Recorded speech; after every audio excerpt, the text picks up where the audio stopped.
Welcome, everybody. It's your boy, the Versace Stoner. We're another episode of VSW Podcast Night. We got a very special guest, the one and only Vincent Cantoni. Welcome to the show. Hey, brother, good to finally be on your show. I'm used to having you on mine. Right, we've done some shooting this year. We've had some talks. But yeah, welcome. I always like to, first of all, reciprocate. If I get invited on another show, I always feel it's like my duty to reciprocate and have at least then extend the hand to come on mine. But also, you're a pro wrestler, and you're an indie pro wrestler at that, and that's what I love to cover: independent pro wrestling. It's Sometimes my it does niche. exposure because people are their clouded mind not focusing on just the big companies like say and AEW, Yeah, TNA, I mean, Ring okay, of Honor, WWE. Let's WWE. say that. Let's say WWE is the biggest company, right? And it is. They got the most heritage, the most whatever involved and such. But at the end of the day, they have the most podcasters covering their network, covering their product. AEW comes next. There's people that do generalized wrestling. But my point is I become a very small fish in a huge pond. I mean, you got pro wrestlers like Matt, Hardy runs his own podcast. I can't compete with Matt Hardy as a podcaster. Yeah, like We could that. come. We could have the same topic. That's like We could David. have the That's like same David guest. Goliath. He'll outdraw me. But And it's like that. It's like David versus Goliath, kind of. it is. But when I jump into the indie scene, we're all just Davids, man. Because there is no Goliath. Everybody is here to get that exposure. They want that exposure. They're looking for it. No one really has the clout. Nobody wants the clout. It's about helping each other. And that's what I like about the independent scene. The shows I go to, it's not about one star. It's about the whole show. It's about the whole card, the whole crowd being happy at the end of the whole card. Not just one match being great, not just one guy standing out. And that's the brotherhood of pro wrestling, the indie scene. That's the family part of it. And it happens even in the fan base. The crowds. You walk into some events, and it's like you're at a family reunion. It's because Now you you all wrestle in really have the Texas. same comment. Like that's because everyone there in that building, whether it be the workers or the fans, the promoters, everyone there has one thing in common at least. They love professional wrestling. I would hope so. And I think that's the difference, right? I mean, granted, we're going to talk. The money isn't, the best on the indie scene. If you're top end indie, you're making okay, but you're not getting into it for the cash. You're not getting into it for the overnight payday. It's not like, you take a Vegas fight, you're gonna make, $5 million to fight Tyson. Let's take the fight. This ain't happening on the indie scene. You get 20 or $40, you work your match. You're doing it for the passion. You're doing it to grow as a wrestler. You're doing it because it's something that you like. Now you're in the Texas area, right? You wrestle down there. Yes, sir. I started up in the Northeast circuit, like in New York, New Jersey, Pennsylvania, back when I was a referee. I started my career as a referee, did that, and I've made the transition about 2.5 years ago from referee to wrestler. Now, if I'm correct, you're a second gen star, right? Yes, sir. My father is heel manager on the independent circuit under his ring name, Vinny the Guido, which I do Beautiful. believe you and I had a conversation about that in a chat once, and you said you haven't seen my dad work, but you know the name. I think. Yeah, I've heard the name, and that's what I'm saying. It was a little bit before my time of hitting the indie scene. I really actually didn't get to a lot of shows until really 2021. My dad Um, work again though. My dad just did a show in Massachusetts. I think it was last weekend. what My what what dad's. on promotion? Do you know? I don't think he told me yet, but I know he had a show. Um, they will be getting me up there. Hopefully sometime in the next few months to do a string of shows around the Northeast circuit. So Well, I'll be looking out for you when you do that. I'll definitely come and say hi. But yeah, I'll have to look into that. But yeah, I remember your dad wearing up in this area, and you used to do the ref work. Is that something that when you went in, is that something that you wanted to do as a ref, or did you always want to be a wrestler? I always wanted to be a wrestler, and here's a funny story. My father and I actually just got back to talking. I want to say it was like a few months ago. Um, After not talking for a long time because I made the transition from referee to wrestler. He never wanted that for me. I always wanted that for myself. But being a referee first does have its advantages. It teaches you ring presence. It teaches you how to, if you're watching the wrestlers, it teaches you how to connect with the crowd. Hmm. Uh, it teaches you ring psychology, so you know when to And do it gets what you in spot there. where. I mean, you already had a foot in the door. It's like it's not like you're knocking on doors going, "Hey, take me." It's like, "Oh, I'm the ref, but now I've learned how to wrestle." So Actually, that's a common misconception. Referees get the same exact training that a professional wrestler does, just in case they ever need to work a match, like a gimmick match, like referee versus wrestler, or say and referee yeah, and as a ref, like you're gonna Earl take Hebner. bumps. The ref gets knocked out. The ref gets thrown around. Or even by accident, the ref can get hurt. So you got to be trained for that. I guess it's just the continuing training. The refs don't go twice a week to learn how to do the next spot. Some do, just because again, you never know when they're gonna ask you, "Hey, can you wrestle this match?" If you only have a little bit of training because you don't do that, you're gonna be lost in that entire match because you don't have as much training as the wrestler, and they can only carry you so much. Yeah, I mean, you should be carrying. I mean, as a ref, your duty is to kind of carry the match and dictate its pace. So, like, if you get lost, everybody's freaking lost. Yeah, so referees actually get the same exact training to do literally all the moves that the wrestlers do. They get the same exact training. Difference is they choose to put on the striped shirt during the shows instead of more often than not. Again, unless they wrestle a gimmick match, they but them putting on that zebra shirt is it's a choice. Just and it could be personal, whatever. But at the end of They the could night, maybe you wrestle don't if they want to wanted bump. to. They could though. They're capable. They're trained to be have a match. They're trained just like anybody else on the roster. So that's cool. So the transition wasn't hard. It was just a matter of a choice if you wanted to go out, take the bumps, take the do all of that aspect of it. Where before, you were doing more behind the scenes work as a ref. That's I call that behind the scenes work because like I said, they dictate the match flow. They kind of can pull strings. They can tell people are hurt. The people that tell people that are hurt. Very Referees important have a ref. lot. Oh yeah, absolutely, and nobody seems to grasp that either. Because like to the average wrestling fan, do they pay attention to the referees or do they pay more attention to the wrestlers themselves? Well, it should be the wrestler because the ref should be the ref, in my opinion, should be kind of almost invisible. But when his time comes, he needs to perform well. Like I'll be honest, that Money in the Bank match was a disgrace to referees. To see the guy count like that, granted things happen. He didn't lift his shoulder in time. The ref counted the 3 count. But the fans aren't stupid. We saw the 3 count. We heard the 3 count. In that case, you got to go with whatever decision just happened. You can't make us look stupid and say, "Well, this is a worked match. The outcome was not right. We're gonna do it again." It's like that just Yeah, made wrestling look the F word. It made it look fake. yeah.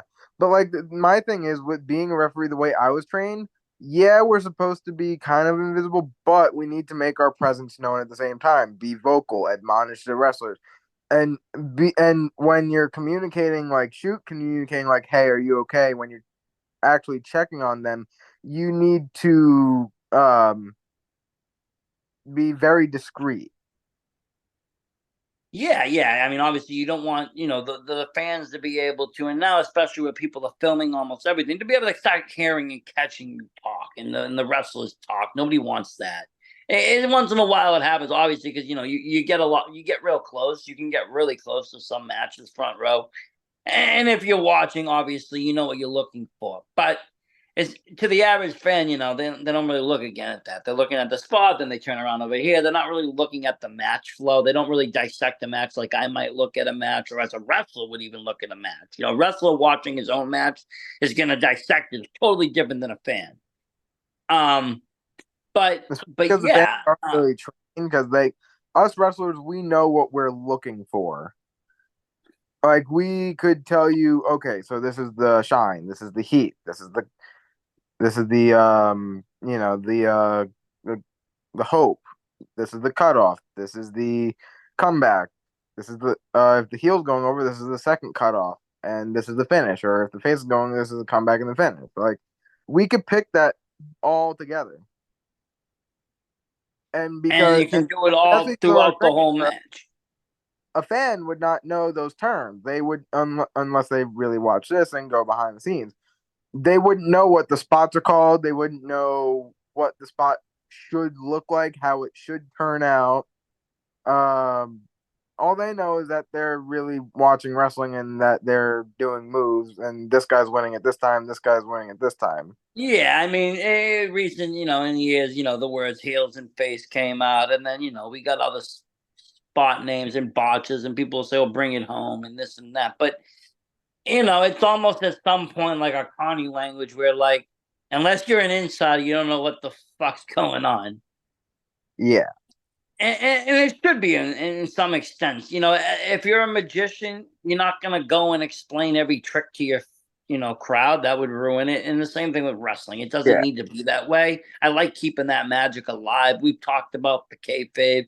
We've talked about all that on other shows, and what wrestling really is, and what and how it can be negatively looked at because of these kinds of incidents or things that make it look Yeah. unrealistic. And yes, it might be a story. There might be a story to be told, but at the end of the day, it's a physical story. It's being told with bodies. It's being told with pain. It's being told with fighting. It's being told with a lot of different elements that is not your typical storytellers. And a lot of the time it's violence as well. Like say a last man standing match. Those can get very violent. They can, and but when you have two competitors that hate each other, or like when you used to have like The Rock versus Mankind, right? They hate each other with such passion. A last standing match made perfect sense. It was like you want to see these two destroy each other. One of them can only be left standing. Like this has to happen. Oh, Um, absolutely. but today you don't. Sometimes you kind of lose that necessity. A lot of wrestling has changed. Storytelling has changed. On the mainstream, it's definitely changed. On the indie scene, 50-50. Some people, depends on what promotion. People are doing things differently, yes. Sometimes better, sometimes worse. But me personally, on the indie scene, I enjoy it more. I find it more engaging. I find myself able to follow it better.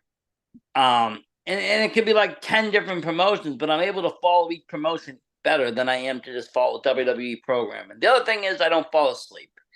I tend to fall asleep during Raw, almost every Raw. But I can watch, like a 2-hour IWTV show. It's something with the commercials and everything else. It's just like I lose interest. But again, that's kind of society, right? The lose interest. We're into the 15-second spots. That's what people, that's what social media has created, and that's taken away from wrestling too.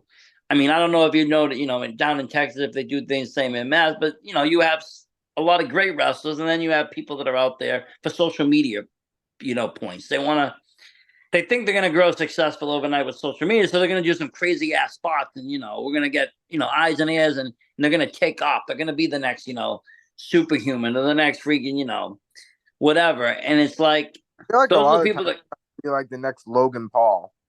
yeah and these are the people that kind of hurt in the industry because they're not really coming in for the right reason. Yeah, cause like I mean, don't get me wrong, Logan Paul is one hell of an athlete. However, I disagree with the reason him coming in to get that exposure Well, to that's just the thing. become more famous and like Well, he that's the thing. Logan Paul's a little bit different situation than any other celebrity WWE's brought in. They brought in people that have worked very well. Like Bad Bunny, I thought was a perfect example. They brought him in, they had him run his spot, his little match, his storyline, then they pulled him out. With Logan Paul, they're not pulling him out, and it's for one obvious reason. I mean, look at the center of the ring.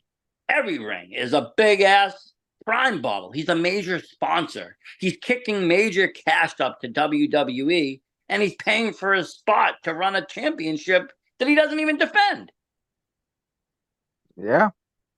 He's buying his way into the company, and he's overstepped a lot of people to do so, and it's just okay because, well, he's Logan Paul and he's famous and he's cool and the kids love him and he has these drinks and he has this, and it's like that just takes away from the industry. I'm sorry, in my opinion. Let's let the wrestlers wrestle, let the celebrities play at WrestleMania, and call it a day. I 100% agree. Like, first of all, did he have any experience before going into that WrestleMania tag team match? No, no, he did No, he not. had boxing experience, but not wrestling. Yeah, he did not bust his ass on the independent circuit or even in the performance center. Really, he completely skipped NXT. Did not do any of the hard work to earn that championship. He basically took the spot from somebody who actually deserves that chance. Because there are guys on that roster who have been busting their ass for 20 years of their lives on the independent circuit before making it to the WWE who really deserve that chance because they've earned it through years and years of training and performing and just honing their craft. And they're dedicated, and they're willing to take that title and elevate it to the next level. And all that's happening now is it's actually losing prestige. It's not getting defended. It just has a nice lengthy run. But again, you can't compare numbers. People say, "Oh, they've held titles for years." It's like, yeah, but they defended it 5 times. Back when I was growing up, you had people defending their titles every house show. Like Bruno Sammartino used to defend his title every night. Different work rate. You can't compare this. These title runs today are kind of jokeable because they don't get defended nearly as enough as they should. I mean, with the exception of someone like Seth Rollins or Damian Priest, like they were actually defending their. I mean, Damian Priest is defending his World Heavyweight Championship on house shows, doing promos and matches on Raw, defending it on the pay per views, and Seth Rollins did the same thing because they want. But they're hungry, and they know what they don't want to be stagnant. They're not happy just sitting still. They want to wrestle. I mean, hell, even Cody Rhodes defends the championship on house shows. Well, they should. Like I said, there wasn't fans. I saw Hogan defend his title. I saw Slaughter defend his title. I've seen people defend titles on house shows. It's like for a while there, though, it doesn't happen. And these title matches and these shots don't count. And it's like, well, it's a house show. It's not a live event. And it's not this. And even on Raw and SmackDown, there's not nearly enough title defenses for a 3 hour show. We should have at least one title defense. Oh, I agree 100% because like it's like if you're not having a title defense, at least one on your weekly televised show, why would people want to see it defended on a pay-per-view if it's not being defended on the show on the say Raw or SmackDown? Because at that point the title is losing its prestige by only being defended like once, maybe twice a month. Well, yeah. I mean, I used to remember storylines like, hey, first of all, like you'd have on Raw either the heel wins, the title on a Raw or SmackDown, and it's the babyface's job to take it back to the pay-per-view, or you would have a match on Raw or SmackDown where somebody would win, and if they beat the champion for a non-title match, they would get a title shot at the pay-per-view. I'm not seeing a lot of these happening anymore. I don't. A lot of stuff in wrestling has changed on the mainstream. I don't see as much manager work.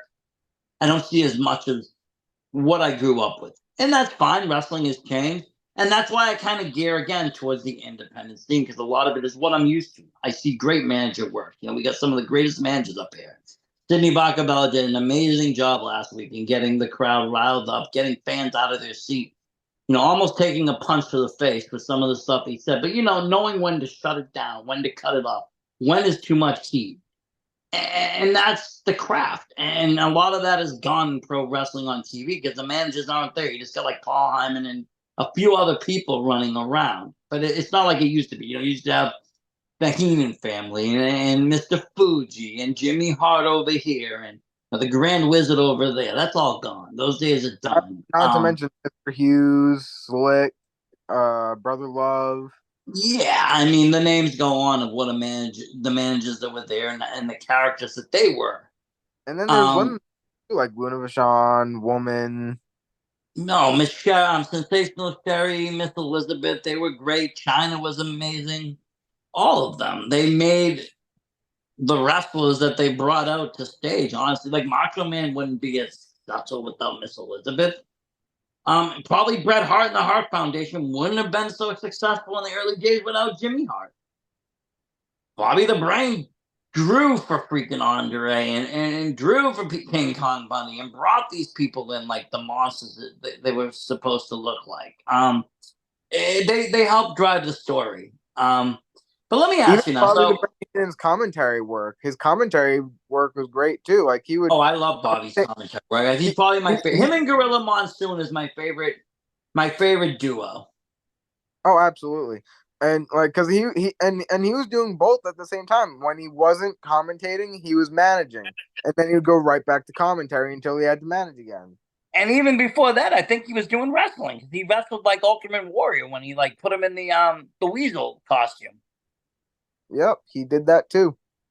And that's the thing. People back then were very versatile. So you are right in that. And even then, people were trained to do everything.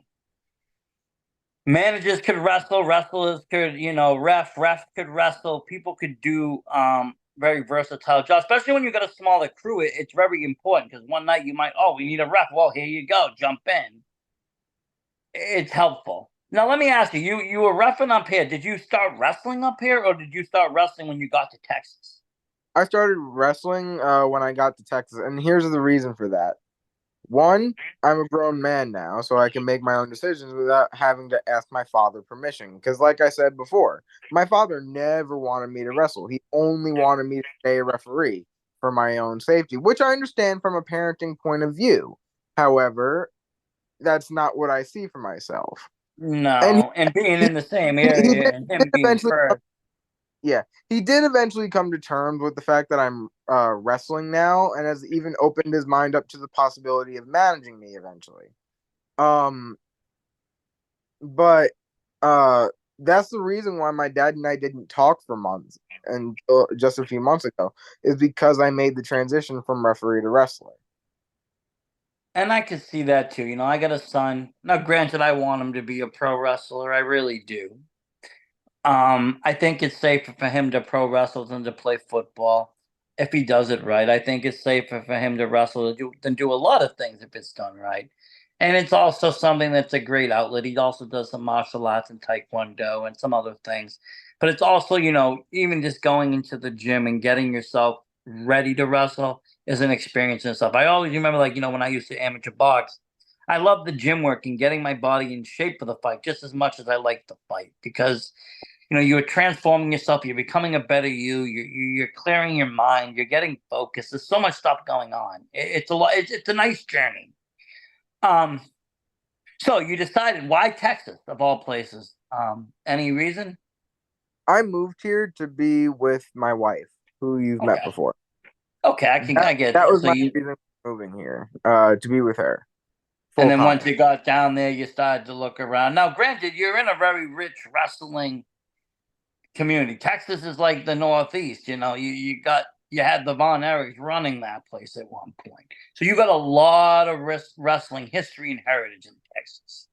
Oh, absolutely. I mean, between names like Shawn Michaels, Bradshaw, uh, the Stan Hansen, The Undertaker, Mark Henry, Keith Lee. The names from Texas go on and on. Stone Cold Steve Austin probably is the most notable. Terry Funk Just you got what, Booker T school out there, I think now. in Houston, yeah, and then Dustin Rhodes has his school over here in Texas too. Yeah, so I mean, it's another really hot spot for pro wrestling. Northeast is, you got a lot of names that come from it. You got a lot of names coming from there, and you got a lot of schools producing great wrestlers and a lot of action going on.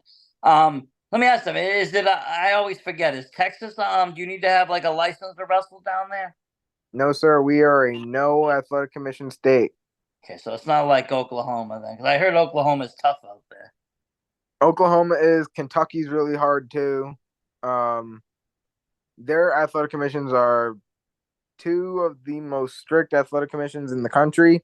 New York is also really strict too. Yeah, New York is terrible. I mean, for things because, well, it depends what you're doing out there. Like I went to a show in New York, and I still to this day I don't understand, why Rob Black decided to do XPW in New York, but he did, and I don't know if he never read the laws, but you can't bleed in New York, You and can, that. but it can't be like overdoing it. Like you can Yeah, well, bleed. I mean, they're bringing in death match fighters, and all of a sudden you got someone like Slack coming out, and his opponent just throws a chair at his head, and he starts gushing blood 3 minutes into the match.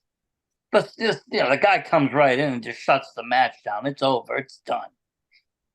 And everybody's looking at it like, what the fuck just happened? And I know in my head there's a no blood. It's very strict on the blood out in New York, like you said. And I'm just like, well, it's New York. What did you expect? And they're But like, it why can't did he be do it here? like you can bleed in New York, but it can't be like losing buckets and buckets of blood like Schlack easily does. And that's what it was. It was it was a death match bleed, and it's just like, oh god, wouldn't you think so? And again, XPW is known for the blood and violence, so it's like, why do it there? But I've seen GCW out there, and they put on a very clean show. They took like their better wrestlers and dropped the death matches and put on some nice like wrestling matches. Yeah, New York is a great area, but they do have that hard athletic commission. New Hampshire too. New Hampshire, believe it or not, has a hard athletic commission. Not a lot of. I think there's only like one promotion in New Hampshire that runs. If everybody either is up in Maine or Mass, they skip that area. Yeah. But I was talking to another guy today, and the commission, it has its ups and downs. It does two things. One, it prevents people that aren't really trained from jumping in the ring. That saves people from getting injured. But on the negative side, it can bleed. It can bleed promoters, and if people don't got the money, even good promoters won't be able to run shows. And it's like, oh, you're cutting business. So it's like a 50-50 is what I was told, though, with Yeah, those. because like it's expensive to run a show in New York for a promoter. Because not only do you have to pay for the building, rent the ring if you don't have one that you already own. You have to pay the athletic commission to be there. You have to pay the doctor to be there, and you have to pay the ambulance that you have to have outside on standby just You in case might as somebody well gets injured. you might as well spend another $1,000 and put on a boxing match. Not to mention, on top of all of that, you got to pay your workers too. Well, yeah, there's that too. So I mean, and so then it relies on ticket sales, but sponsors and ticket sales. I mean, more so sponsors. You got something's got to cover the overhead. It's bad enough sometimes the overhead, but then when you add all those extras, and it's like, and monthly shows. If you don't have it and you're running show to show, monthly shows become bi-monthly, then it becomes like quarterly, then it just stops. It's like, oh, what happened? Well, that's what happened. They can't run shows like that. And they can take the same show to another state and run it, for thousands of dollars cheaper. It's like, okay, there's, that makes no sense. But because of Um, those athletic commissions and how expensive it is to run shows in those states because of their the athletic commissions criteria, that's why most companies in those states run monthly instead of weekly or bi-weekly. and yeah, I mean, Whereas well, a lot of here in Texas, most companies run either weekly or bi-weekly instead of doing the once a month thing. yeah. See, out here we don't. We all our promotions seem to run monthly, except Wrestling Open, which runs every week, every Thursday. Everybody else runs at least once a month, sometimes twice a month. Chaotic ups their game. They're twice or three a month. Like they have a show tonight. They had a show last Friday. They pick different parts of the state and they run. Those are But two most, companies that I absolutely love to wrestle for eventually. Like oh, they are on the bucket list. when you get up here, there's so many great companies from like even older companies like NCW, Top Rope, Showcase up in Providence. You have NCW out in, like I said, Dedham. But then you go up, a little bit further, you got great companies like Proving Ground. They're another one. UFO right in Boston even. And then, one of my favorite promotions is Limitless up in Maine. They're like, to me, the Yeah, creme de la I creme. want to work for them too. And other good ones would be in New Jersey. You got East Coast Pro Wrestling. You got Combat Zone Wrestling. You got Hardcore Hustle, run by Matt Tremont. Oh You got yeah, if you can get into the H2O Center out there, you're golden. And Jersey's a hot spot. There's always something going on at Ridgefield Park. There's always these, shows running. I used to go there a lot in 21. 21 when the pandemic, I mean, stopped. hell, even even Bree Combination Wrestling, Titan Championship Wrestling, SWF. Yep, Those are yep. great companies in that area too. I went to one show. I think it's This Is Wrestling. It was put Uh, on by Now this is somebody. wrestling. Yep, This Is Wrestling. That was an excellent show out there. Peter Rosati put that on. It's another mecca. Jersey is, I call it, it's almost a boom within a boom. It's part of the Northeast wrestling, but it almost has its own kind of demo Yeah, within it too. I I worked with Pete Rosato when he was doing commentary for BCW. I was a referee on their shows for a long time. Oh, BCW up in where is that? Out in Western Mass. Ridgefield Park, yeah, Oh, Ridgefield Park, New Jersey. They started in like Queens and the yep, Bronx and yep, New yep, yep, York. yep, yep. Yeah, I just thought he still does commentary. I saw him doing commentary at Blitzkrieg Pro last week. He's a Yeah, good commentator. he is. But yeah, when I worked with him, it was for Bree Combination Wrestling. I was a referee for them in like 2018, 2019, 2020. Oh, nice, nice. No, I remember that because there's also a BCW Base 8 Championship Wrestling out in the Western area, Mass, Springfield area, I think. And it's kind of a newer company, but I'm pretty tight with the promoter. He does a podcast now too, so he joined the network into like sharing some of his podcasts with us all. But that's something I like to do is kind of collab with people. You know that the collabs are fun. But it's cool though. It's cool to see that that you've been able to work in both areas because not a lot of people get that experience. A lot of people start in the Northeast, they'll stay in the Northeast unless they want to travel, unless they want to go be a go getter, unless they want to go every weekend. But that becomes costly because traveling, unless you're known, ain't gonna get paid for.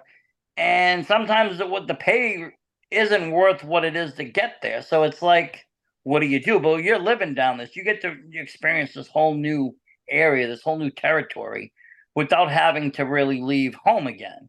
It's kind of nice. Oh yeah.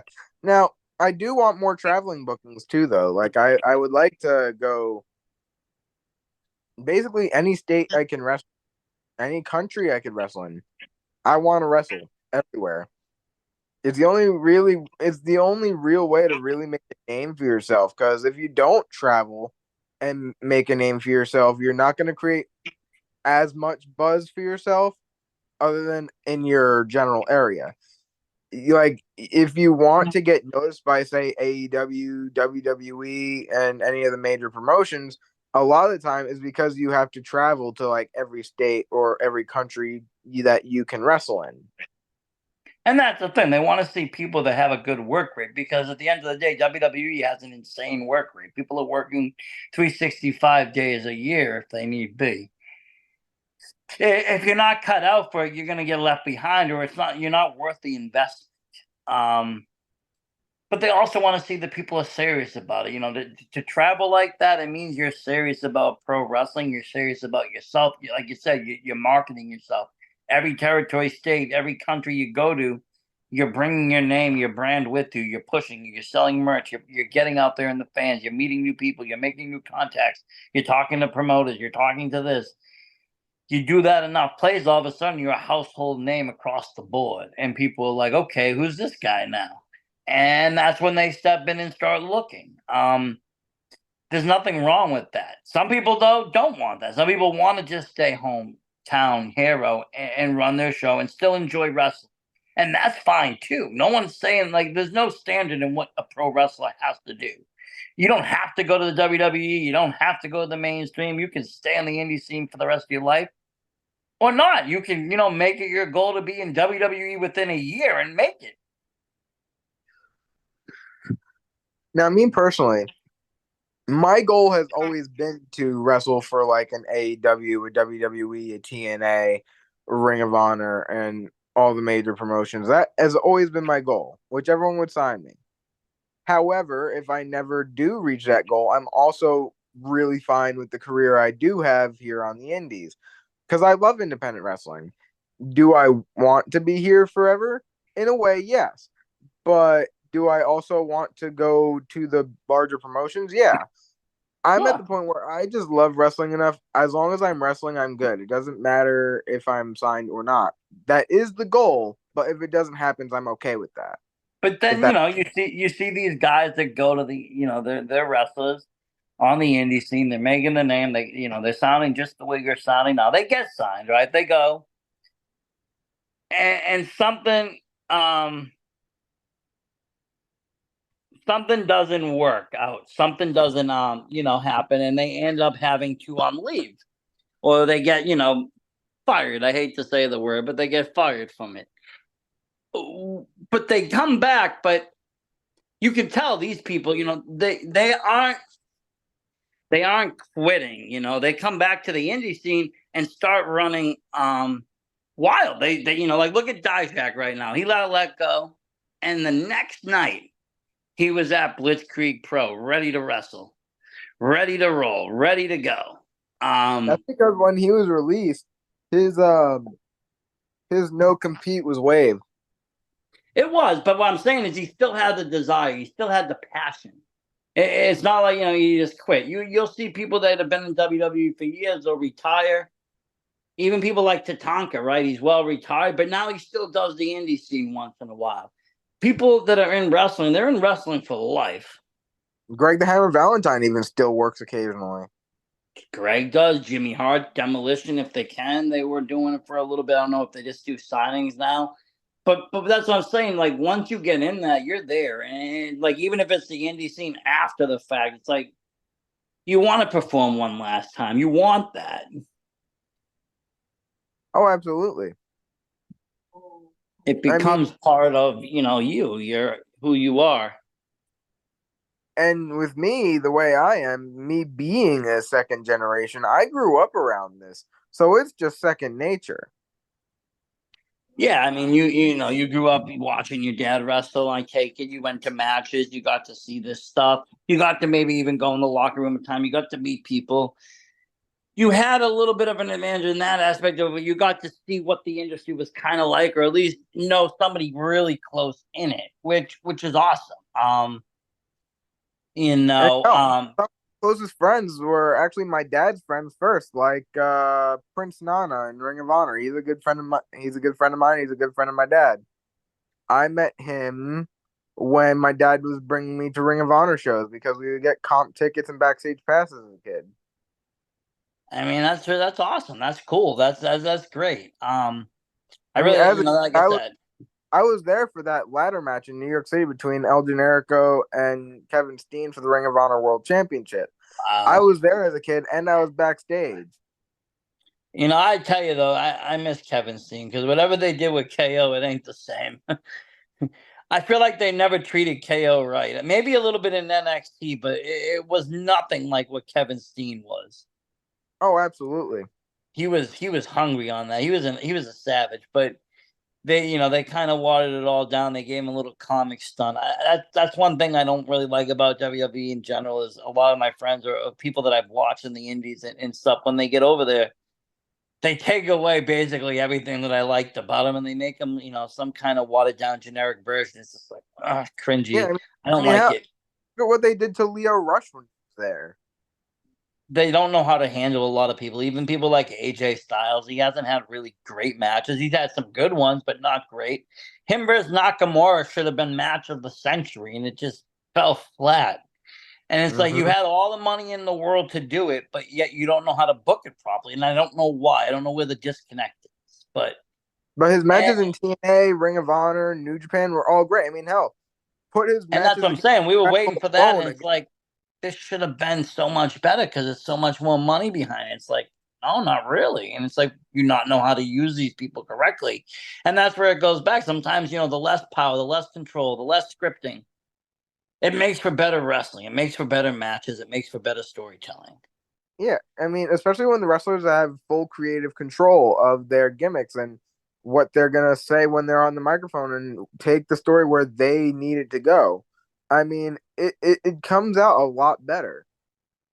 Oh, I'm sure. I'm sure. I mean, because then you can put your own passion to it. You're not reading a script. You're not reading somebody else's story. You're telling yours, and that's where it becomes different. On the indie scene, you can have that power. As long as the end result is there, sometimes you're able to add your own personal flair. It might even be, encouraged to get the emotion and the passion out there. This is, frowned upon in the other place because a lot of times it's scripted out totally. You're reading off a movie script, and that's just how it has to go. Now, I got a couple more questions as we get, it's getting later and later. But let me ask you a couple things. So, you trained up in Mass to do the ref and wrestling. Did you continue to train when you went back down to Texas? You like join a new gym? Yes, sir. I joined a few places over here actually. Hometown Pro Wrestling, Final Flash Wrestling, where I'm wrestling in Wichita Falls this Saturday. Oh, Um, awesome. We're going to talk about that. I didn't realize you're wrestling this Saturday. That's great. yeah, this Saturday. I'm what I'm doing on the show is a surprise, but I will be there, and there will be video. Awesome. Making an appearance. Something's going to happen. That, that's always, like I said, I love seeing, people stay active. And like I said, we've talked. And for the most part, like you said, you want to stay busy. You want to be booked. You want to get out there. You're making a name for yourself. If you can come up Northeast, that would be great too. Make a little tour up here. Like I said, we have a lot of great companies, a lot of great weekly, bi-weekly, monthly wrestling that just it's exciting. And but at the same point, like I said, where like if I wanted to watch, do what you have matches out there now though, right? Already that you've been doing. I do have one up on YouTube. The other ones I still have to retrieve out of my fried hard drive and put them up. Oh, hate that. I've been through. I say that because I've been through 3 hard drives this year. My first one, I lost a whole bunch of stuff. Second one, I lost all my music, and the last one, I've lost over like two two like almost 2 terabytes of video, and I'm just like, why? These are Yeah, all brand new, I almost lost new hard all my drives. yeah I lost all my other matches except for the one that I actually was able to put on YouTube, and then I also have like two promos and my custom music. Oh, so do you make your own music then? Your own kind? Oh, you have your own music made? Yeah, I have three, including the one I texted you earlier. But my friend made that one for me. Awesome. But the two that I have on my YouTube channel right now, I made myself. That's awesome though. And I always urge people to do their own because you can put those videos up and you can use those videos because they're not copywritten music. A lot of people on the indie scene they use, name songs. That's cool and this but you're gonna get flagged on Facebook, YouTube, Instagram every single time unless you have some sort of written permission, which nobody pays for that. That costs more money than you're gonna make in the year to get written permission for a famous song. Um, but I love people that get a little inventive and kind of make their own and keep everything their own. To me, it's just it's more market, it's more self preservation. Then you can make a list. You can have that song. You can have your theme song out there. If it's catchy, people listen to it. You don't know how many times I've gone on YouTube to search for indie people's songs that I've heard at shows because they're really catchy. And a lot of them now are on Spotify. I like that. Like I said, I'm not just about the wrestling. I'm about the whole world around it. Whether it be that, it better be the merch. I'm a merch fan. I love shirts. I love seeing people get creative making merch, shirts, dolls, toys, When I, whatever they when I do. get my when I get my shirts up and running, I'll have to send you one. Definitely, definitely. I love doing all that stuff. And like I said, I used to just, in 2020, I was telling someone earlier, a lot of wrestlers are struggling financially. They didn't, they weren't making that weekly, extra income. And so I would do these grabs. You have PWT shirt, put a link, and I just go through and pick something random and just buy it. I didn't even know who it was most of the time. I got shirts of guys that I don't even know from across the country, and it's like that's what I did though. That's what I did to help. That's what and that's what it's about. I don't do this for anything but two things: one, to get eyes and ears on the indie scene, and two, to have fun. I enjoy conversations like this. I enjoy talking to people like you that are wrestling, that have been wrestlers, that are second generation wrestlers, that are in the scene, that are in there. I enjoy that. I like asking questions. I like knowing things. Talking to chill people. I don't. It doesn't have to be this whole business interview, and because it can be laid back. At the end of the day, we're all just humans. We're all just people. Some people have Absolutely. different jobs. Some people do different things. But at the end of the day, we're all human. We're all people. Absolutely. I mean, we all have things that we have in common, things that we have that are different. Like we're all just chill human beings, just here on this earth, you know? Yeah, and I mean, and that's what makes for good conversation. Sometimes that's what makes a good podcast. And I was talking to somebody else too about that earlier. Like they listen to a lot of podcasts. I don't like things that are really scripted. I've never scripted a podcast. I just wherever it goes, it goes. If the conversation goes A, then it goes A. If it goes B, then it goes B. If it's a topic and I give a topic, then I'll try to keep it in the middle lane. But sometimes it just goes on its own, mind of its own. Kind of like wrestling, and sometimes the match you want to go one way, but the crowd, you hear everything, and you and your opponent decide, you know what, let's do this instead. That's gonna make the bigger noise. That's gonna make the bigger pop, and sometimes you just kind of work off of that. So that's how podcasting is too. You work off the questions, you work off the answers, and you know It's that really you've run go on the shows, we've fly. had shows, we've done shoot the shits, and I'll be coming back in August, and I can't wait for that too. That was a fun little place to talk and talk different things, different aspects, and get different people's viewpoints. Because I mean, Shooting I'm the one Shit of those people, podcast, Shooting the Shit podcast making its comeback in August. I can't wait. Myself and you will both be hosting. Yes, sir, yes, sir, and that was like I said, it's something fun because we were able to talk different aspects. We're able to listen to different opinions, and I'm all about opinions. I don't as long as you don't press it, as long as you don't make your opinion my opinion and make it, law, then I'm cool. I love hearing different ideas. I love hearing, it could be right, could be wrong. I debate people every day about Joe Henry. Is he, the next best thing? Is he the worst thing in wrestling? So everybody has their own opinion right now. I Um, think personally think that he's doing really well for himself. Now, am I a huge fan? No, but I appreciate what he's doing. yeah, see, like I'm not like over him, but I understand that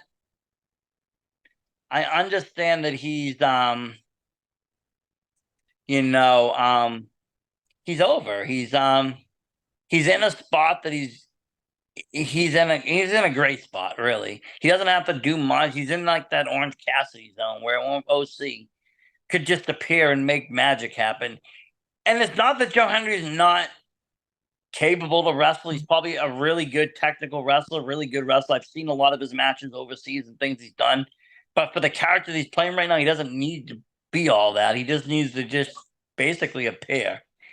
Um, and that's cool too. But am I a huge fan? No. Am I going to go out and buy merch? No. But there is a meet and greet in Kowloon's, and I'm like, I might do. That looks interesting. For $50, why not meet the guy? Yeah. But for 100, you can eat Chinese with them. Hmm. That's not bad. That's not bad pricing. That's cheaper than $50 is the same as an AEW pay-per-view. Yeah. I mean, it's not bad. I mean, he's But definitely got potential to be great. It's just that, it's a matter of getting there. He's already over. He just. he is. It's just a matter of do we push him? You don't want to push him too fast, but you don't want to bleed him too slow. It's got to be the right tempo to bring him and get him up there. If they wait too long, then it's going to just slouch back down. But if they do too fast, it's going to pop and then it's going to be flat. It's a lot of dynamics into it because he is really over, and it's something they have to kind of be delicate with when someone's is that much over. When they can dominate the internet, when they can take over a pay-per-view with just their face, it's like, okay, stop. Let's pause for a second. Let's see what our best course of action is. But I do have to say we are almost out of time. Where can people find you online, and how can people see you on this Saturday? Well, online, on Facebook, I am Vincent Cantoni. On Instagram, I'm at underscore Cantoni underscore wrestling.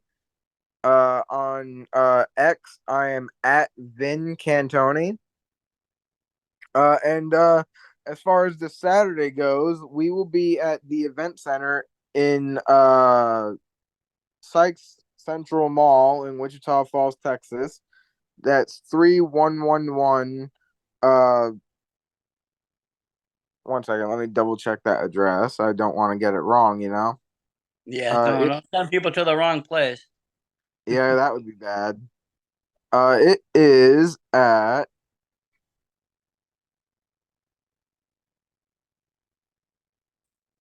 if I can find the damn poster, that'd be great.